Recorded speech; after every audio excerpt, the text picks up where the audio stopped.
Ketua PWPNDI. Posisi kita tentu mengambil posisi al-wasat, posisi tengah, dan tidak pada bandul sebelah kanan yakni liberalisme, fundamentalisme, atau sebelah kiri yakni bandul liberalisme. Posisi tengah ini menawarkan konsep bahwa Islam berkemajuan Muhammadiyah itu menjadi trademark kita, karena dengan Islam berkemajuan wilayah-wilayah bersifat rujuk ila Quran wa Sunnah dipadukan dengan dimensi-dimensi kemodernan. Artinya kita tidak cenderung kepada liberalisme murni yang mengedepankan akal seperti Mu'tazilah misalnya, dan juga tidak pada deskripsi tentang pembacaan teks semata yang akan berujung pada skriptualis. Dengan dimensi tengah ini plus ya, dimensi tengah plus dalam arti arujuk ila Quran wa Sunnah dipadukan dengan modernisasi Islam berkemajuan, tentu ini akan bisa fikul zaman bermakan. Jadi tentu ini menjadi fondasi kita, dan posisi kita pemuda Muhammadiyah tentu harus banyak mengedepankan kajian-kajian yang lebih bersifat tematik. Ini yang barangkali lemah di kita. Kajian-kajian kita ini selama ini yang saya lihat lebih cenderung pada kegiatan-kegiatan politik ya. Diskusi tentang kajian kitab kuning juga jarang kita lakukan, kitab putih juga jarang kita lakukan, apalagi kitab kuning, kitab putih saja jarang kita buka begitu. Nah, ini problem kita. Kenapa terjadi liberalisme dan fundamentalisme? Karena memang kita jarang merujuk kepada dimensi-dimensi tasdidiyah dalam wilayah-wilayah yang bersifat pembacaan tadi, idealisme maupun idealisme pemikiran fundamentalisme maupun liberalisme itu. Peran kita cukup besar di sini. Artinya pemuda Muhammadiyah bisa mengambil posisi tengah. Munculnya ISIS, International State of Islamic Iran dan Syria adalah satu contoh yang sangat terlihat bahwa fundamentalisme memang sedang marak juga gitu ya. Tetapi juga kita melihat liberalisme juga begitu marak, seperti beberapa kawan saya juga termasuk Indonesia Semarang itu yang disekolahkan ke Amerika gitu ya, Mas Sumanto contoh itu, teman saya akrab itu, yang begitu terhadap kita karena mengkritisi Quran seperti itu. Pernah satu ketika email dengan saya tanya, masihkah tidak sholat, saya begitu, karena memang lama tidak sholat, tapi informasi terakhir sudah tobatan nasuha gitu ya. Ini perlu kita kedepankan kajian-kajian yang bersifat idealisme ideologi itu. Jadi kajian-kajian teks kitab kuning juga jarang kita lakukan, kajian-kajian teks kitab putih pun juga jarang kita lakukan, sehingga kita hanya bersifat taklidiyah gitu ya, atau bahkan mungkin menguntit dari pemikiran-pemikiran yang sudah ada. Ini yang pertama, Mas Ridwan. Yang kedua, untuk pertanyaan Pak Untung, betul Pak, kami rasakan bahwa kita ini susah untuk menyediakan stok stok kader secara mungkin cepat gitu ya. Banyak kasus, termasuk kami pribadi selama 10 tahun Sekretaris Dasmen Kota Semarang, ketika menguji guru-guru kita, calon-calon guru kita, itu ketika kita tanya tentang apakah sholat Anda, bagaimana subuh Anda, hampir semua calon guru-guru yang ikut tes menggunakan sholat-sholat yang tidak versi Muhammadiyah. Dan ini juga kadang-kadang repotnya lagi, kita mengkritik, tidak ada satupun guru-guru yang dari Muhammadiyah, karena memang kita nggak menyiapkan stok.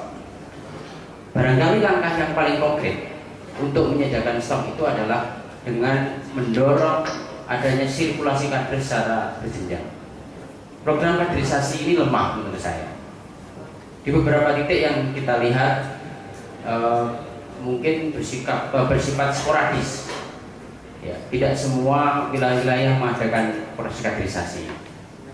Tidak semua daerah-daerah mengadakan proses kaderisasi.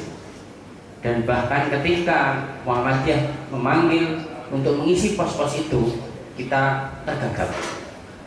Ya, jujur kami harus akui PP Pemuda Muhammadiyah mungkin dalam posisi ini juga memang dalam konteks masih kurang. PPPM Jawa Tengah juga demikian barangkali, hanya beberapa kali mengadakan perkaderan, dan PDPM Jawa Tengah alhamdulillah semua PDPM sudah mengadakan kaderisasi. Ya, untuk merespon terbatasnya waktu, ya. jawabkan ke poin-poinnya saja. Oke, kemudian yang berikutnya bagaimana paham Muhammadiyah, paham agama Muhammadiyah.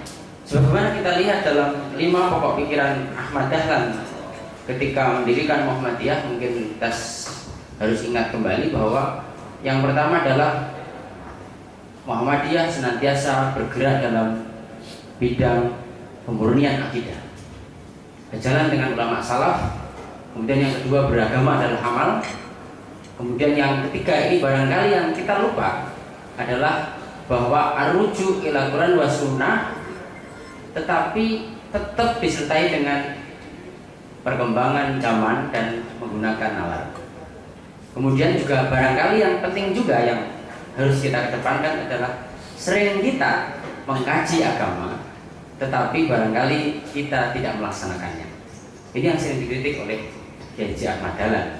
Oleh karena itu, ke depan barangkali yang paling penting yang harus kita lakukan adalah untuk menata umat Islam ke depan, tentu harus menggunakan teori green design yang cukup besar, yakni bagaimana posisi agama kita ini posisi yang menyejukkan, posisi yang rahmatan lil alamin, posisi yang tidak kebandul kanan berupa fundamentalisme dan kebandul kiri berupa liberalisme. Ya, waktunya sudah cukup. Oke. Ya. Nah, habis. Habis. Ya. Terima kasih jawaban dari Kakanda Rahmat. Dan yang sekarang adalah mohon dijawab dari Kakanda King Faisal untuk menjawab beberapa pertanyaan dari para panelis, dari Bapak Iqbal, dari Bapak Untung dan Bapak Ahmad. Monggo.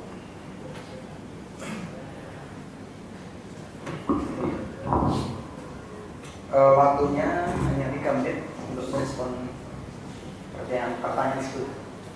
Ya, terima kasih. Kita memang sangat dibatasi waktu. Saya langsung aja mengenai isu atau problem liberalisasi agama. Saya kira ini juga salah satu isu sentral yang harus kita menaruh perhatian besar. Gitu. Ini menjadi sebuah tantangan bias atau pengaruh dari arus globalisasi tidak bisa dipungkiri. Apalagi secara kontemporer, isu liberalisasi agama ini tidak semata-mata di mana dalam spektrum agama dalam pengertian soal akidah ansih ya, tapi saya lebih memahami ini sudah terdiversifikasi dalam konteks nilai di semua segmen kehidupan bangsa gitu. Jadi liberalisasi agama ini kan semangatnya adalah tentu di luar dari konsep Islam secara kafah sebagai ajaran Islam murni. Karena itu tentu penguatan dan revitalisasi terhadap sistem pengkaderan dan gerakan dakwah kita itu harus diintensifkan. Saya kira saya langsung ini memiliki irisan konsep secara fungsional dan secara konsepsional dengan apa yang disebut yang gerakan jamaah dakwah jamaah tadi itu. Nah, kalau kita bicara soal gerakan jamaah dakwah jamaah itu kan sebetulnya secara implisit kita harus berani mengatakan bahwa tentu harus kita melakukan penguatan pada tingkat basis cabang dan ranting itu sendiri. Kalau itu tidak dilakukan, maka sangat kecil kemungkinan efektivitas atau implementasi dari konsep gerakan jamaah dakwah jamaah itu bisa terlaksana secara baik dan benar gitu. Nah, tadi dari Kakanda Untung soal stok kader ya, tentu pemuda ini kan pelopor ya, pelangsung dan penerus cita-cita daripada Perserikatan Muhammadiyah. Karena itu, saya kira ini menjadi salah satu postulat sosial ekonomi bahkan pendidikan. Ada dimensi keulamaan dan intelektual itu harus berjalan secara harmonis dan seimbang. Ini adalah konsep yang dikehendaki oleh agama. Ya rafa'ullahu ladina amanu minkum wa utul ilma darajat Wallahu bima ta'maluna basir. Man kana yuridu dunya fa alaihi bil ilmi wa man kana yuridu bima fa akhirat fa alaihi bil ilmi wa man kana yuridu bima fa alaihi bil ilmi. Atau science without religion is lame and religion science without is blind, kata Albert Einstein. Atau mungkin dalam tradisi kita ya Buya Habka pernah mengatakan kepada kita bahwa iman tanpa ilmu itu ibarat lentera di tangan bayi, dan sebaliknya ilmu tanpa agama atau ilmu itu bagaikan lentera di tangan pencuri. Artinya apa? Kita butuh kompetensi kader yang secara SDM itu juga tangguh di samping penguatan basis spiritual secara militan ke depan. Nah, kalau berbicara pada konsep strategi apa, saya kira ini sudah terinclude dalam salah satu poin strategi mendasar aksi program ya. Misalnya pada poin 2 dan 3 itu kan penguatan kapasitas seluruh sumber daya organisasi para pengurus anggota baik di tingkat pusat hingga daerah dengan mengoptimalkan komunikasi, dukungan fasilitas sarana-prasarana serta demi terciptanya skill dan sistem manajerial organisasi yang solid. Kemudian penguatan kapasitas sistem pekaderan baik secara formal dan non formal. Nah, kalau kita bicara pada tataran sistem pekaderan ini tentu kultural maupun struktural ini harus jalan secara seimbang. Dan saya memiliki sebuah impian kalau diberi amanah nanti kita selama ini tidak punya database terhadap pemetaan kondisi objektif problem yang dihadapi oleh seluruh pimpinan wilayah pemuda Muhammadiyah sampai pada tingkat cabang dan ranting seluruh Indonesia. Ada yang vakum pasif aktif itu kita tidak tahu sampai sekarang.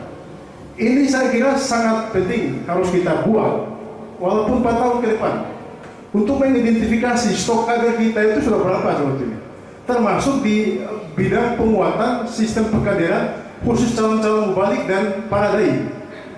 Kita harus punya peta dakwah nasional dalam terminologi saya itu penting supaya salah satu target capaiannya adalah terdistribusinya para kader kita terutama dai dan mubalik itu pada daerah-daerah yang teridentifikasi misalnya termarginal ya, kami atau terpencil ya, atau daerah yang rawan terjadi proses pemurtadan. mungkin 1 menit lagi. Terakhir, kalau kita bicara dalam konteks 3 isu utama tadi, maka tentu closing statement atau kata kuncinya adalah bagaimana kita harus melakukan revitalisasi dan penguatan sistem pekaderan itu secara sistematis, terstruktur dan terencana. Soal model strategi dakwah itu sangat kondisional, kita harus sesuaikan dengan analisis kebutuhan masing-masing wilayah, kondisi objektif yang dihadapi seluruh wilayah Indonesia, lalu kita rumuskan secara sistematis dan itu harus masuk dalam manifesto program kerja ke depan. Terima kasih. Assalamualaikum warahmatullahi wabarakatuh. Ya, demikian respon dari Kakanda Faisal dan kita Kakanda Amir untuk merespon pertanyaan dari para panelis. Mohon dengan jawaban yang langsung ke poin sehingga semua pertanyaan bisa terjawab. Baik, terima kasih. Tadi sudah dimulai oleh 2 kandidat dari atas ya. Saya mencoba memulai dari bawah supaya mudah-mudahan bisa proporsional. Saya ingin mencoba menjawab pertanyaan ketiga dari Pak Afnan ya. Bagaimana cara pemuda Muhammadiyah ke depan meminimalisir godaan pragmatisme yang saat ini menggoda terutama organisasi baik kemasyarakatan dan kepemudaan yang punya basis massa potensial dan strategis. Pada visi misi yang tadi kami tawarkan, yang pertama bahwa pemuda Muhammadiyah harus memiliki amal usaha yang itu tidak hanya dimiliki oleh person-person kader pemuda Muhammadiyah, tapi secara institusi. Karena apa? Jika itu dimiliki oleh person misalnya, maka tidak mungkin dia juga mampu atau mau misalnya menghibahkan pendapatan rezeki yang dia miliki itu untuk membiayai organisasi. Berkaca pada Muhammadiyah dan Aisyah, saya kira meskipun godaan itu sampai ke sana dan bahkan sangat kuat sekali, tapi persoalan ini dapat terminimalisir karena Muhammadiyah dan Aisyah untuk menggerakkan roda organisasi ini dia tidak kemudian harus bergantung pada pemerintah atau misalnya para pemodal. Maka pemuda Muhammadiyah harus kuat secara SDM, kemudian memiliki amal usaha. Sebagai contoh misalnya yang paling gampang dan ini mungkin bisa merupakan keniscayaan, ketika Menteri Pendidikan ke depan kemudian moratorium tentang izin perguruan tinggi atau lembaga pendidikan ini dibuka, maka bukan tidak bisa, pemuda Muhammadiyah juga harus melakukannya. Seperti contoh misalnya STKIP Muhammadiyah Bogor, itu pendirinya adalah kader-kader pemuda Muhammadiyah. Apalagi saya kira Jogja yang potensial dan strategis ini, yang punya stok sumber daya manusia yang saya kira melimpah, bahkan Muhammadiyah pun didistribusi oleh kader-kader pemuda. Termasuk Jawa Tengah, kemudian Jawa Timur, Jawa Barat, Banten dan lain-lain, termasuk DKI Jakarta. Nah tentu tidak semua pada ibu kota provinsi itu kemudian bisa diisi atau dirikan sekolah atau mal usaha di bidang pendidikan oleh pemuda Muhammadiyah. Tetapi pada wilayah pinggiran yang saya kira saat ini sangat tren, bahkan yang menjadi magnet itu orang tidak lagi pusat kota. Kalau ke Jakarta misalnya yang macet itu, tapi pada lari ke wilayah pinggiran. Dan ini adalah pemikiran strategis yang akan dilakukan oleh pemuda Muhammadiyah untuk membentuk arus pragmatisme yang saat ini kemudian merambah dan menggoda semua elemen-elemen organisasi kemasyarakatan. Jika tidak, maka besok tidak mustahil siapapun yang jadi ketua PP Pemuda Muhammadiyah, dia pasti akan mendekati pemerintah, kemudian partai politik yang berkuasa, karena tidak bisa berbuat apa-apa.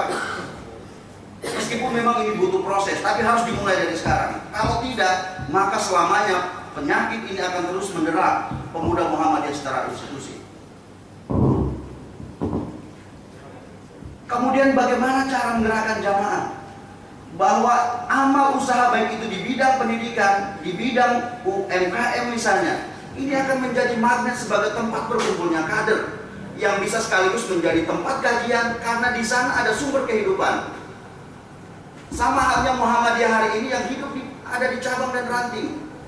Maka bisa kita bedakan antara Muhammadiyah yang amal usahanya banyak dan yang tidak. Yang banyak itu pertama karena SDM-nya melimpah, kemudian kader-kader kreativitasnya banyak di sana, sehingga pada semua segmentasi kehidupan itu bisa dimanfaatkan, kemudian bisa dioptimalkan sebagai sarana dakwah. Bagi daerah yang SDM-nya kering misalnya, ini tidak bisa termanfaatkan. Pada akhirnya dikit-dikit lari ke pemerintah misalnya. Akhirnya pemerintah, organisasi pemuda Muhammadiyah menjadi alat stempel. Suksesi KNPI kemudian datang, berapa lo nanti saya kasih misalnya ini. Padahal ya recehan. Nah ini harus dirubah, mentalitas ini harus kita rubah supaya ke depan pemuda Muhammadiyah harus gagah dan mandiri. Kemudian gagah seperti apa? Kalau pada program tadi yang saya sampaikan bahwa ke depan pemuda Muhammadiyah harus memprogramkan 1000 magister dan doktor. Ini bukan tidak punya alasan. Bahwa yang mengisi lembaga-lembaga pemerintahan saat ini kalau kita lihat, yang pertama mereka yang punya kualitas SDM yang handal. Sebut saja misalnya senior kita, alumni kita misalnya, yang saat ini misalnya Dr. Busro Mukadas, kemudian yang lain-lain. Beberapa waktu yang lalu ketika terjadi itu kumpul-kumpul anak muda di rumahnya Bang Rizal Sukma pasca Pilpres kemarin, ada pertanyaan dilontarkan oleh Pak Din, kira-kira kader Muhammadiyah ini selain Pak Busro yang kita siapkan untuk menjadi alternatif ketika Pak Busro misalnya tidak di KPK, ada tidak? Semua bertanya, ternyata tidak ada gitu. Yang punya kapasitas seperti Pak Busro, ketika Pak Busro misalnya tidak bisa, ada kader lain yang didorong. Ini sebuah fakta, sebuah realitas yang harus kita hadapi.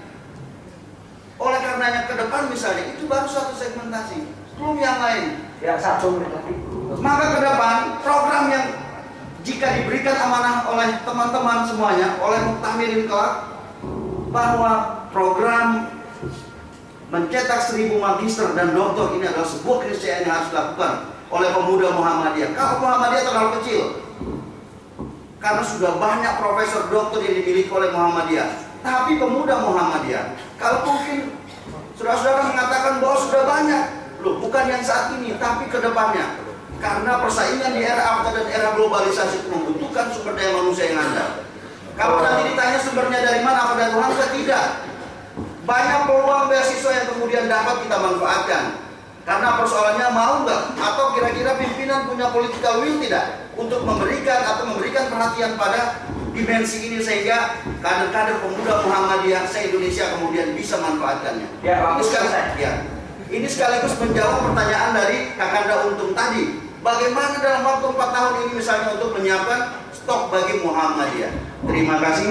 Assalamualaikum warahmatullahi wabarakatuh. Waalaikumsalam warahmatullahi wabarakatuh. Ya, karena terbatasnya waktu saya ulangi, mohon seluruh kandidat menjawab dengan poin-poinnya. Retorika ini saya bagus, tapi kita lebih kepada substansi seperti itu. Nah, kepada Kakanda Anies kami persilakan. Terima kasih waktunya.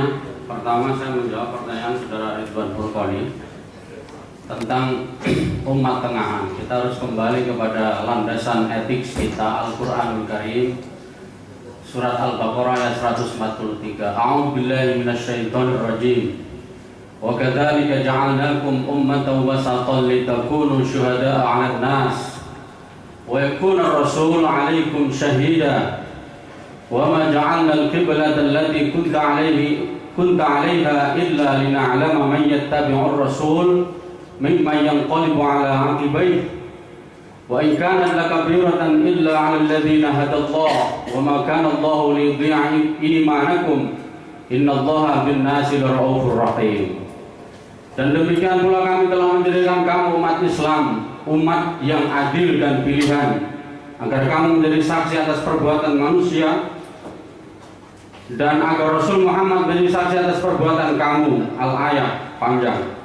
Menurut Ibnu Abbas dan As-Suyuti dan Al-Baydawi di dalam tafsir mereka masing-masing, bahwa makna wasaton adalah adil dan seimbang. Artinya umat Islam itu harus selalu berbuat adil, harus melakukan sesuatu itu dengan seimbang antara ilmu dan amal, antara teori dan praktek. Mengerjakan sesuatu harus sesuai dengan tuntutan Al-Quran dan pengetahuan.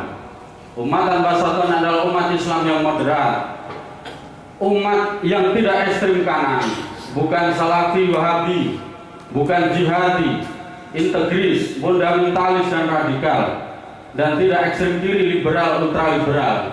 Ada dalam bahasanya Profesor Azumati Azra dikatakan sebagai salafiyah wasatiyah.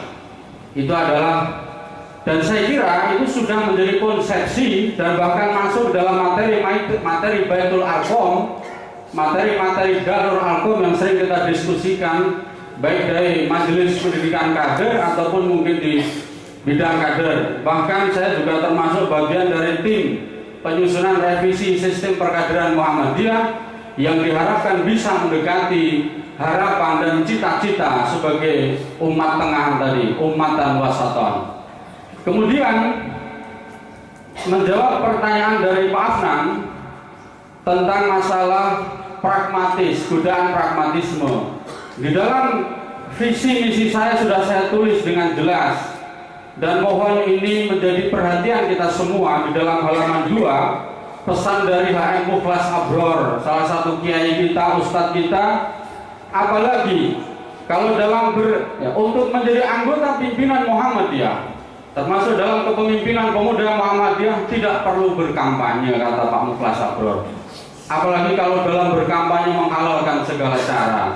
Para pemilih dalam acara pemilihan baik musda, musbil, muktamar, kita yakin ialah orang-orang yang punya nurani. Mereka tidak mengutamakan materi, tetapi minta keteladanan dari siapa yang dipilih sebagai bukti diri. Oleh karena itu saya juga mengajak kepada calon-calon ketua umum yang hadir di tempat ini, tidak perlulah muktamar pemuda Muhammadiyah itu kemudian seperti partai politik, ya kan? Berangkat mengundang, pulang diberikan tiket misalnya, kan?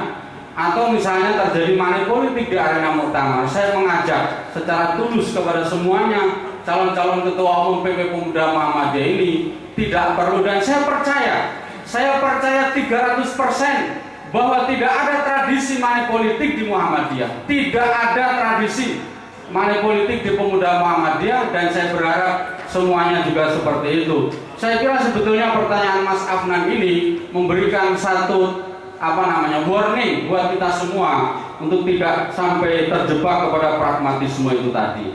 Kemudian masalah pertanyaan senior kita Bapak Untung Cahyono yang luar biasa dalam mengawal kaderisasi itu, baik di Pemuda Muhammadiyah maupun di PWN misalnya. Bagaimana Anda mengimplementasikan menyiapkan stok kader? Kita harus kembali kepada anggaran dasar kita yang juga sudah saya tulis dalam visi misi saya sebagai landasan kita dalam berpijak. Di dalam anggaran dasar Pemuda Muhammadiyah kita bab 2 pasal 4 maksud dan tujuan pemuda Muhammadiyah adalah menghimpun, membina, menggerakkan potensi pemuda Islam demi terwujudnya kader persyarikatan, kader umat dan kader bangsa dalam rangka mencapai tujuan Muhammadiyah. Jadi sebetulnya tugas utama pemuda Muhammadiyah itu tidak bisa dilepaskan dari tujuan Muhammadiyah itu sebagai tujuan utamanya, yaitu menegakkan dan menjunjung tinggi agama Islam sehingga terwujud masyarakat Islam yang sebenar-benarnya, yang itu tertuang dalam anggaran dasar Muhammadiyah bab 3 pasal 6. Oleh karena itu, di dalam kita sering melakukan Baitul Arqam, Darul Arqam dan sebagainya yang tadi disinggung oleh Pak Untung itu, setidak-tidaknya ada beberapa materi yang harus ada, yang harus diinjeksikan ke semua kader di seluruh tanah air itu.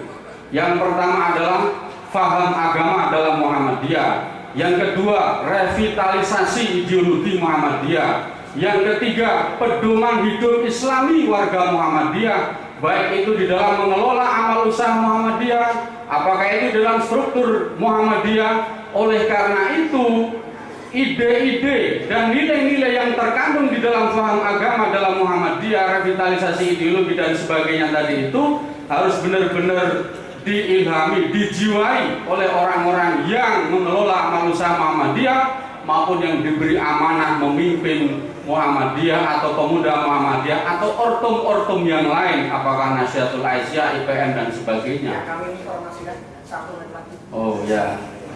Jadi saya kira itu poin-poinnya. Jadi soal paham agama adalah satu lagi yang saya kira terakhir tadi ditanyakan juga tentang paham agama dalam Muhammadiyah. Jadi saya ingin sampaikan bahwa di dalam Muhammadiyah memandang Islam sebagai agama yang komprehensif. Oleh karena itu Muhammadiyah itu meliputi akidah, akidah, akhlak, ibadah dan muamalah duniawiyah. Itu ada di dalam MKCH butir keempat, mata keyakinan dan cita-cita hidup Muhammadiyah. Dan itu harus menjadi sekali lagi poin-poin sentral yang harus diinjeksikan ke dalam kader-kader Muhammadiyah itu, sehingga kader Muhammadiyah itu tidak gamang melihat ideologi di luar, tidak gamang melihat gerakan-gerakan Islam transnasional, apalagi liberalis dan sebagainya. Saya kira mungkin itu jawaban saya. Mudah-mudahan bisa setidak-tidaknya mendekati dari maksud dari panelis. Terima kasih. Assalamualaikum warahmatullahi wabarakatuh. Respon dari Kakak Anies dan selanjutnya pada Kakak Sahrul. Kami harapkan untuk merespon semua pertanyaan dengan poin-poinnya saja karena terbatasnya waktu. Terima kasih Pak Moderator. Bismillahirrahmanirrahim. Saya ingin polarisasi pertanyaan-pertanyaan ini seperti apa yang juga dicoba oleh Pak Amir terkait dengan pertanyaan dari Pak Untung dan Pak Atan. Kita mulai dari bawah. Jadi pragmatisme hari ini adalah sebuah penyakit kronis sebenarnya yang menjangkiti bukan hanya pemuda Muhammadiyah. Saya kira juga pada ortom-ortom lain yang memang ortom-ortom menjadi bagian dari yang paling terkecil dalam konteks hubungan sesama kelembagaan dengan misalkan KNPI dan lain-lain. Nah, kemudian ada pola yang menarik ketika berbicara mengenai polarisasi komunikasi antara Muhammadiyah dalam konteks ortomnya tadi dengan OKP yang ada di luar Muhammadiyah, yang kemudian memang cara bermain dan cara pergerakan yang mereka lakukan ini sangat berbanding terbalik dengan apa yang menjadi pemikiran kita di pemuda Muhammadiyah. Sehingga memang saya lihat bahwasannya yang menjadi pertanyaan dari Kakanda mengenai pragmatisme, mengenai kaderisasi, sebenarnya juga ini yang menjadi 3 program prioritas saya terkait mengenai bagaimana menjawab tadi kebutuhan-kebutuhan kader-kader pemuda Muhammadiyah pada persoalan paling fundamental sebenarnya dalam menggerakkan organisasi adalah dalam bentuk financing. Nah, kita sadar betul kita memang memiliki amal usaha pada level-level tertentu. Misalkan kami PPM DKI Jakarta ada amal usaha di Jakarta, Yogyakarta juga ada amal usaha di Yogyakarta.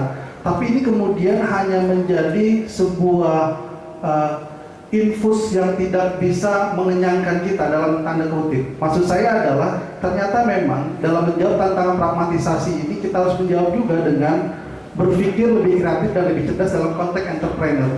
Tadi saya sudah jelaskan dalam visi saya bahwasannya AFTA itu menjawab bagaimana jaringan yang kita miliki ini potensi bisnis dalam core kemampuan berwirausaha pemuda Muhammadiyah yang kita bisa potret misalkan secara sederhana di salah satu kabupaten kota di Jawa Barat itu, salah satu pemuda Muhammadiyahnya, kota Madianya itu, dia adalah pengekspor bola yang digunakan bolanya untuk pertandingan bola dunia kemarin, dan itu digerakkan oleh potensi pemuda Muhammadiyah.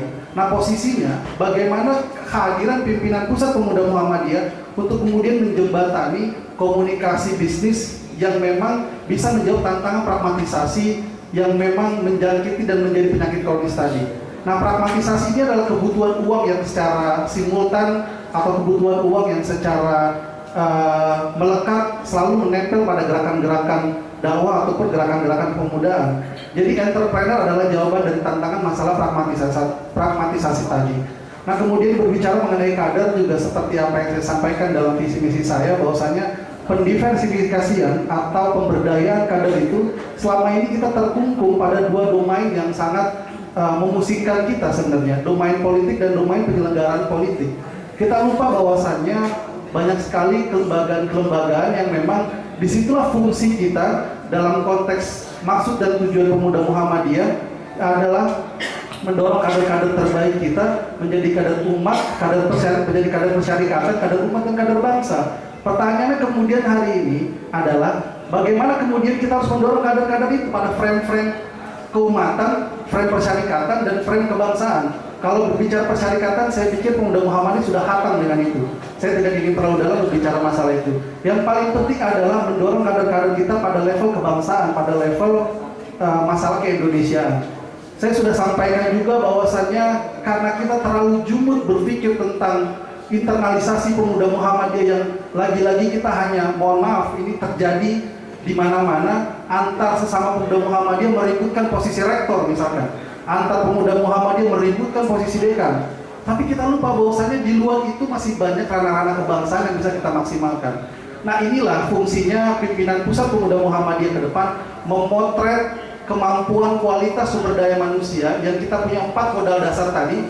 Kita punya 4 modal dasar historis, jaringan, dan kualitas SDM serta amal usaha.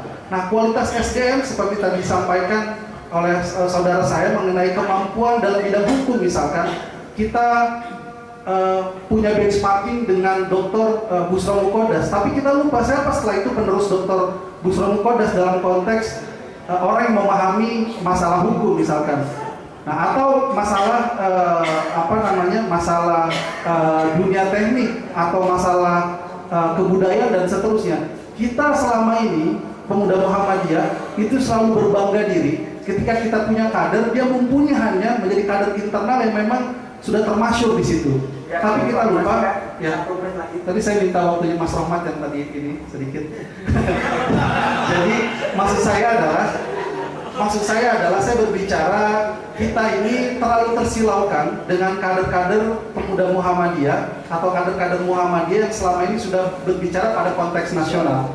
Kita lupa mempersiapkan kader-kader berikutnya untuk menjawab tantangan dari proses kebangsaan tadi. Ketika, mohon maaf, Pak Busro Mukodas misalkan selesai dia tidak terpilih jadi anggota KPK, kemudian siapa yang harus melakukan troubleshooting kader-kader pemuda Muhammadiyah untuk menjawab tantangan di bidang anti korupsi yang menjadi mainstream pemuda Muhammadiyah misalkan, dan seterusnya. Nah, ini adalah PR besar kita bersama, dan saya lihat bahwasannya potret potensi itu bisa kita lakukan dalam membangun portofolio baru, bukan mainstream politik yang selama ini menjadi domain gerakan pimpinan pusat pemuda Muhammadiyah. Ya, terima kasih. Ya, terima kasih. Sudah jalan 1 menit, dan untuk mempersingkat waktu, sekarang kita sudah beralih ke hal mengenai tentang dakwah dan pengkaderan.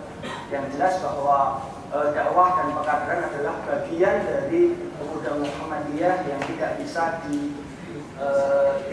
dipisahkan. Di dalam anggaran dasar pemuda Muhammadiyah bab 1 pasal 1 disebutkan bahwa pemuda Muhammadiyah adalah organisasi otonom Muhammadiyah yang merupakan gerakan Islam dan dakwah amar ma'ruf nahi munkar berasaskan Islam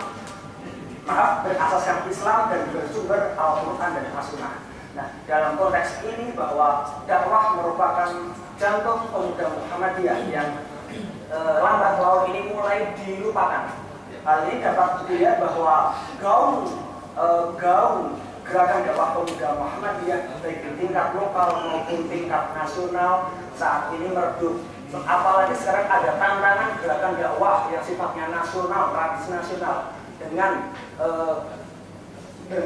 harapan bahwa dakwah yang bagus, sehingga banyak sekali anak muda merespon gerakan transnasional maupun gerakan yang nasional itu. Nah, selanjutnya ada kecenderungan juga bahwa ada migrasi aktivis dakwah.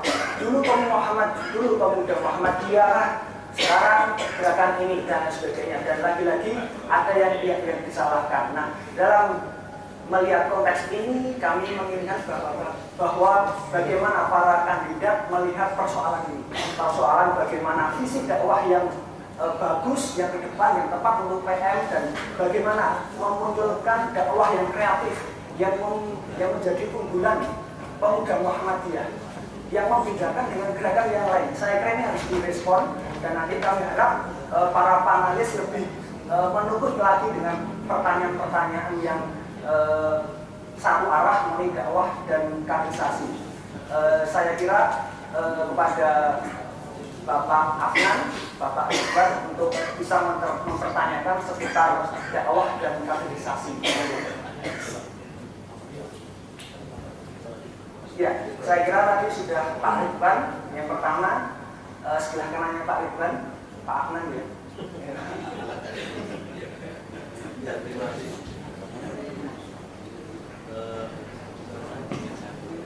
Terima kasih.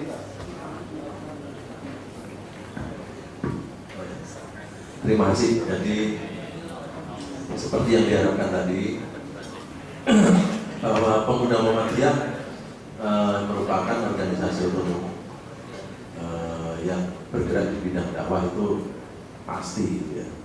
Yang kita persoalkan, yang kita pertanyakan untuk saudara-saudara yang saya hormati itu mungkin kalau tadi sudah ada peta dakwah gitu ya, peta mubalik ya, peta mubalik. Tetapi peta dakwahnya tadi belum diceritakan peta dakwahnya seperti apa, karena masing-masing daerah itu mempunyai ciri khas. Kita tidak bisa berdakwah ya, menggunakan metode yang sama. Di Jawa dengan di Papua berbeda, pemilu saja berbeda. Di sini coblos langsung, di sana noken kan gitu. Nah, metode dakwahnya beda. Di Banten dengan di Kalimantan Timur nah, itu bisa beda.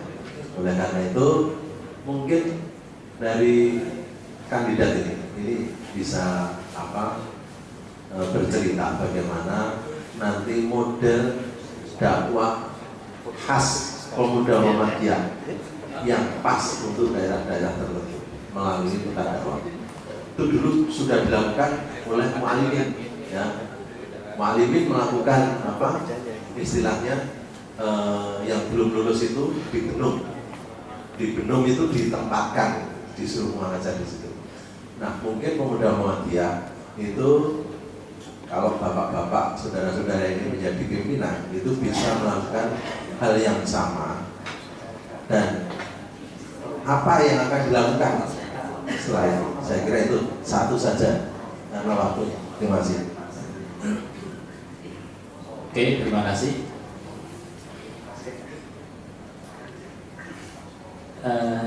Ketika bicara dakwah, saya ingin Muhammadiyah dan Pemuda Muhammadiyah adalah satu kesatuan ya. Pemuda adalah bagian dari Muhammadiyah sebagai sebuah gerakan dakwah. Sederhana, dalam kepribadian Muhammadiyah itu ada tulisan berbunyi begini: Muhammadiyah bergerak di segenap bidang dan lapangan. Artinya adalah bahasa itu bahasa tahun 60-an ya. Bahasa sekarang itu Muhammadiyah bergerak di seluruh sektor. Nah, artinya dakwah Muhammadiyah merambah di seluruh sektor kehidupan. Saya menghitung profil Muhammadiyah tahun 2010. Dari sekitar 9.000 amal usaha, 89,5% itu sekolah. Sekitar 5,5% itu rumah sakit dan balai pengobatan. Sisanya ya ada BMT, ada lain ekonomi dan lain itu 5%. ini kan tidak merata dalam Muhammadiyah. Tentu pemuda Muhammadiyah ikut andil di dalamnya. Yang kedua, kalau saya nyari jadwal insakiyah di internet, tidak ada itu ketemu di webnya Keluarga Besar Muhammadiyah. Saya nyari film kartun untuk TK Aisyah misalnya, saya tidak ketemu yang produknya itu. Ceritanya adalah TKIP-nya. Ketika saya nyari jadwal sholat untuk sekian itu yang sering muncul itu kemudian dari lembaga-lembaga yang lain. Itu. Nah, ini artinya diversifikasi dakwah kita ini kan masih sangat kurang dalam usia yang memasuki 2 abad. Saya belum pernah mendengar Bapak Muhammadiyah kita dan di pemuda Muhammadiyah apalagi bicara tentang bagaimana dakwah di perkampungan-perkampungan baru, terwujudnya perumahan sawah yang luas tiba-tiba jadi kampung baru, orang baru, bagaimana dakwah di tempat itu. Sehingga ini yang selama ini akhir-akhir ini yang menjadi kegundahan teman-teman, kemudian banyak migrasi ke tempat yang lain. Dakwah Muhammadiyah dipertanyakan, dulu modern dia, tapi sekarang mungkin tidak modern lagi. Saya ingin teman-teman respon. Terima kasih. Ya, pada Pak Untuk, kami persilakan. Ya. Saya tadi mana agak saya rasa cuma sekali tadi, ternyata ada tahap yang 2, namun saya tadi mengingatkan. Jadi begini, saya harus kembali lagi ke pertanyaan penting ketika menyangkut dakwah. 85-90 saya terlibat di Majelis Tabligh, waktu itu Pak Amin Rais. Ada banyak pemikiran di sana. Salah satu yang diterbitkan bukunya Islam dan Dakwah itu sudah lama, tapi kalau dibaca tetap menimbulkan semangat baru, Islam dan Dakwah. Di antara sekian program, saya dulu memang terlibat betul di beberapa wilayah 85-90. Itu ada namanya Bengkel Penelitian dan Pengembangan Dakwah. Ketika saya turun di beberapa wilayah dulu, kalau Pak Lukman juga pas nyambangi, apa ini? Bengkel-bengkel apa ini? Kabel guyonan. Kaplek aku bengkel ini bengkel apa? Tapi setelah kita bincang-bincang, oh gitu ya. Itu semangatnya begini. Jadi bagaimana kita berdakwah itu memang start dari problem yang dihadapi betul, kemudian how to face it itu real, dikaitkan dengan kapasitas kemampuan kita, dengan kita, metode kita, bla bla bla bla. Itu pernah digagas, bukannya digagas, sudah dilakukan dulu setiap wilayah. Nah, terus zaman Ketua Tabligh Pak Sukri, saya dilibatkan juga, kesempatan lagi turun ke wilayah-wilayah, kita punya namanya peningkatan kualitas mubalik. Ini luar biasa. Nah, tentu pertanyaannya kemudian di wilayah mana? Nah, saya punya pandangan, saya rasa mau pemuda mau khusus wilayah pemuda tentu tidak kehilangan stok peserta. Dulu waktu di IY saya dengan dan juga Pak Afnan juga, ya, pelatihan balik itu penting, walaupun bahkan jangan dianggap remeh, misalnya pelatihan calon khotib di Jogja ini pernah Mas, Jumatan bubar karena khotibnya tidak datang. Ya, belum lagi ketika kita mendengar di tempat lain itu khotib-khotib kan juga, maaf, isinya kadang memarah-marahi jamaah. Jadi mungkin memang penting itu, walaupun ini sifatnya kalau pusat tentu tidak harus mengkoordinir sampai bawah, tapi secara konsepsional bagaimana manajemen program itu nyampe ke bawah. Dan yang terakhir Mas, ini yang penting sekali. Saya itu terus terang aja ketika kadang-kadang yang menyempatkan televisi kita yang menyediakan program dengan hafalan anak-anak itu, Qurannya sedemikian rupa, bahkan kemudian dengan aksi-aksi yang lain, kompetisi. Itu satu pikirannya gini Mas, apa tidak mungkin pemuda Muhammadiyah salah satu programnya yang diseriusi itu ada kerjasama di wilayah itu. Kalau tingkat pusat saya yakin itu bisa, itu kita kerjasama dengan para pengelola itu, tapi dengan catatan tetap startnya dengan perjanjian yang baik, menguntungkan semua pihak, tapi jangan kehilangan idealisme. Nah, ini memang saya yakin tantangannya nanti dengan penyandang jana para kapitalis itu. Jadi ya memang nggak ringan. Cuma kalau itu bisa gitulah, mungkin nggak usah 4 tahun itu terus muncul, tapi kalau ada sekali sempat debat gitu, saya kira akan membuat aspek program yang spektakuler, apalagi kemudian bisa berlanjut. Ini ya gimana ya, kita turun dengan televisi sekali aja sudah menasional gitu, semua tahu. Apalagi kalau kemudian saat-saat memang istilahnya itu di televisi ratingnya itu luar biasa, itu kalau menarik. Nah ini menurut saya nggak tahu ya punya kapasitas atau enggak, cuma kalau paling tidak menjadi perhatian itu penting, karena udah di televisi siapa yang bertanggung jawab. Masih. Ya, demikian beberapa pertanyaan dari panelis yang langsung akan direspon oleh King Faisal. Untuk merespon berbagai pertanyaan, kami persilakan. Baik, terima kasih atas pertanyaan maupun beberapa input ya atau pernyataan terkait dengan poin penting yang setidaknya menjadi catatan bagi kandidat kalau ke depan diberi amanah untuk memimpin organisasi ini 4 tahun ke depan. Kalau kita berbicara pada problem strategi dan model-model dakwah seperti yang saya katakan tadi, pertama ya saya menaruh perhatian besar pada database itu, harus kita buat dulu. Jadi database pertama itu kita harus memastikan kondisi objektif, kompleksitas persoalan yang dihadapi oleh teman-teman pimpinan wilayah hingga ke cabang dan ranting di seluruh Indonesia. Yang vakum itu secara kuantitatif itu berapa, ya, yang pasif itu berapa, aktif itu berapa. Karena saya hakul yakin peta strategi dakwah yang nanti di breakdown dalam akselerasi program kerja itu wilayah timur dan barat itu beda persoalannya. Misalnya penguatan bagaimana upaya kita untuk melakukan distribusi kader terutama mubalik dan para calon dari ke depan itu, kalau kita punya peta dakwah kita akan bisa mengidentifikasi dan paling penting titik rawan atau daerah yang menjadi target sasaran atau komunitas yang harus menjadi skala prioritas kita, seperti yang sudah saya masukkan di sini dalam skala strategi aksi mendasar dari program kerja itu pertama daerah-daerah yang rawan proses kriminalisasi misalnya pemurtadan. Itu fenomena itu sudah menjamur terutama di wilayah timur. Tentu di sana SDM-nya berbanding terbalik dengan teman-teman yang ada di wilayah barat. Jadi kita tidak bisa menarik sebuah konklusi secara general bahwa kualitas dan kuantitas teman-teman di pimpinan struktural ya, soliditas di tingkat manajerial organisasinya maupun kesiapan SDM stok kader di wilayah barat dengan timur itu sangat jauh. Lalu di daerah-daerah yang terkena bencana alam misalnya, lalu daerah-daerah yang termarginal dari akses to justice di semua sektor pembangunan misalnya.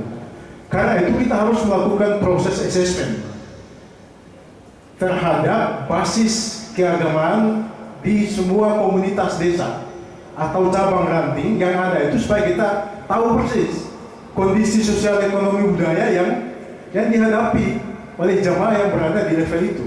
Karena itu kalau kita bicara pada soal efektivitas, saya kira pembuatan pada tingkat cabang ranting ini harus menjadi sebuah perhatian utama bagi kita. Kita harus punya database yang istilah saya dakwah di samping database organisasi untuk memotret persoalan real yang ada hari ini, daerah wilayah yang vakum cabangnya berapa, bahkan sampai pada tingkat kita sudah harus mengantisipasi peluang pemekaran dan pembentukan wilayah-wilayah cabang baru sebagai implikasi dari daerah otonomi baru. Itu belum terjadi. Kepemimpinan Saleh Daullah ini belum melakukan hal itu. Padahal jumlah provinsi kita sekarang sudah bertambah, kabupaten pun demikian. Nah ini adalah salah satu potensi yang harus kita kembangkan ke depan. Jadi bicara soal strategi dakwah itu tentu kita harus belajar, harus memastikan melakukan asesmen dulu, lalu menyesuaikan dengan karakteristik dari kondisi masing-masing wilayah, Dan kita harus melakukan analisis kebutuhan yang dihadapi oleh teman-teman di semua level pimpinan wilayah. Baru kita bicara program realnya seperti apa gitu. Karena formulanya saya yakin itu harus berbeda sesuai dengan penyakitnya apa dulu. Kalau obatnya harus panacea-nya harus jelas. Kalau kita belum identifikasi penyakitnya, kita kasih paramedik semua ya mabuk semua kalau dicampur sama bensin misalnya.